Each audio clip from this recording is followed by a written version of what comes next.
नमस्कार किसान साथियों, जैविक खेती यूट्यूब चैनल पर आपका स्वागत है। और आज आपने को जीवामृत के बारे में समझाएंगे कि जीवामृत किस तरीके से बनाया जाता है और किस तरीके से उसको यूज़ किया जाता है और जीवामृत क्यों बनाना चाहिए। किसान साथियों, आज के दौर में क्या है कि जो धरती माँ है अपनी, और ये जो अपने जो सूक्ष्म जीवाणु हैं, तो ये कितने मात्रा में पाए जाते हैं और ये मतलब सूक्ष्म जीवाणु का क्या काम रहता है। तो सूक्ष्म जीवाणु एक धरती माँ को उपजाऊ बनाने में मदद करता है। और सूक्ष्म जीवाणु वो होता है जो अपने फसल के लिए अच्छी ग्रोथ रखता है, अच्छी चलाता है, मतलब उसको सारे पोषक तत्वों की कमी नहीं होने देता है। और अपना एक केंचुआ, जो एक पिछले दौर में मतलब जो पुराने अपने जो किसान कहते हैं कि केंचुआ तो अपना किसान का दोस्त है। सही बात है किसान साथियों, क्योंकि किसान साथियों की केंचुआ एक ऐसी मतलब प्रजाति है जो अपने धरती के लिए सदुपयोगी है। और ये कहीं मीट्रिक टन मिट्टी उलट पुलट करता है। और जो बारिश का पानी है वो ज़मीन में मतलब जो पानी गिरता है उसको ज़मीन में रिसाव होता है, उसमें मदद करता है।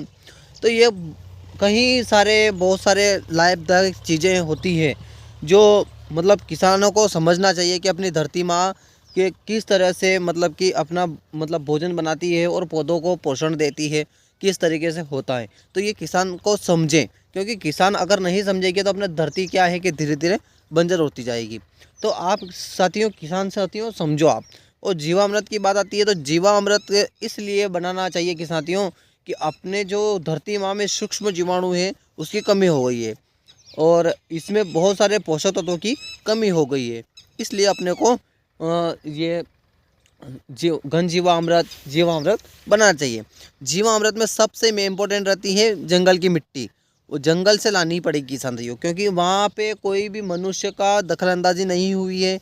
वहाँ पे कोई भी मनुष्य नहीं गया है। कोई भी चीज़ वहाँ पे ऐसी बाजारू चीज़ या कोई भी ऐसी आधुनिक चीज़ कोई वहाँ पे यूज़ नहीं हुई है। तो वहाँ से जंगल की मिट्टी लेके आना है और अपने को गुड़ और आटा, तो ये प्रक्रिया रहती है अपने को इस धरती माँ को उपजाऊ बनाने की।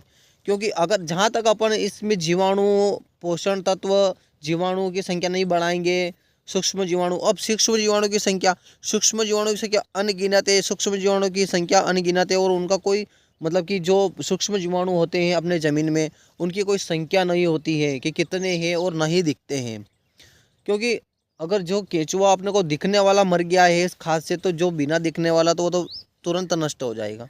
तो जीवामृत में अपने को क्या करना है किसान साथियों कि जंगल की मिट्टी लाना है 1 किलो या 2 किलो। उसमें फिर अपने को आटा लेना है 5 किलो और 5 किलो गुड़ लेना है। तो ये सूक्ष्म जीवाणुओं की संख्या बढ़ने में मदद करता है। क्योंकि जो अपने को सूक्ष्म जीवाणु खत्म हो गए हैं, उस तरीके से अपने को केंचुआ जो भी है, केंचुआ भी अपने को खेत में पलता है। तो वो क्या है कि अपने इस धरती माँ में केमिकल डाल के इसको नष्ट कर दिया है। तो आप समझिए किसान साथियों कि आप अगर इस धरती माँ में पेस्टिसाइड ही डालोगे तो ना जाने फसल में कौन कौन से रोग आएंगे। तो इस धरती माँ को उपजाऊ बनाने के अपने को जीवामृत बनाना ज़रूरी है। 2 किलो मिट्टी जंगल की, 5 किलो गुड़, 5 किलो आटा, फिर 10 दिन या 15 दिन बाद दो 2 या 3 किलो आटा, 2 या 3 किलो गुड़, ऐसे करके अपने को 3 महीने में जीवाणु की संख्या बढ़ जाएगी। और बिल्कुल ही अपना 200 लीटर का ड्रम में लेना है ये सभी। 200 लीटर का ड्रम लिया अपनों ने, 2 किलो उसमें जंगल की मिट्टी, 2 किलो गुड़, सॉरी 5 किलो गुड़, 5 किलो आटा डाल दिया। और 10 दिनों के बाद फिर भी यही प्रक्रिया करनी है। 3 किलो गुड़, 3 किलो आटा, ये 10-15 दिन में अपने को डालते रहना है। तो इस तरीके से जीवाणु की संख्या अपने को बढ़ जाएगी और खेत में इसमें डालना है। आज की वीडियो यहीं। जय हिंद, जय भारत।